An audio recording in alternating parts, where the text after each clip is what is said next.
time. It's the one thing we all share, yet experience so differently. In these quiet moments, we find a space to breathe. Each house, a life. Each life, a story. Within these walls are moments of solitude. In the quiet hours, when the world has gone still, solitude drapes itself around us like a familiar, comforting cloak.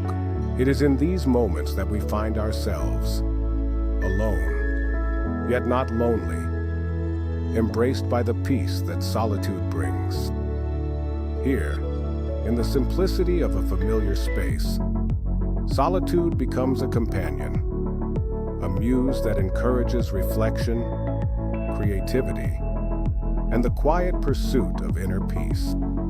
In these moments, we find ourselves, not in grand gestures or distant places, but in the small, everyday sanctuaries we carve out for our minds to rest and wander.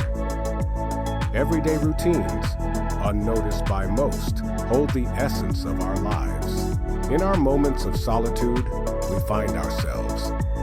We confront our thoughts, our dreams, and our fears. In the quiet of our daily rituals, solitude gently embraces us.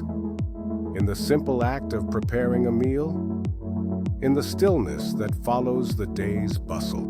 It is here, in the heart of the home, that solitude becomes a moment of peace, a time to pause, to gather one's thoughts, to find comfort in the mundane.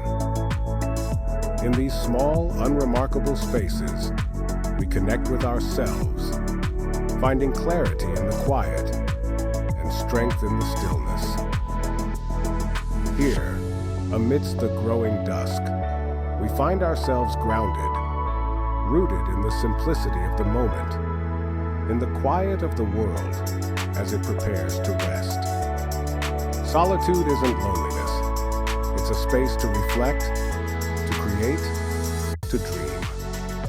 In the quiet of the night, the city sleeps, and we find our place within it. In these moments, ideas are born, and creativity flows.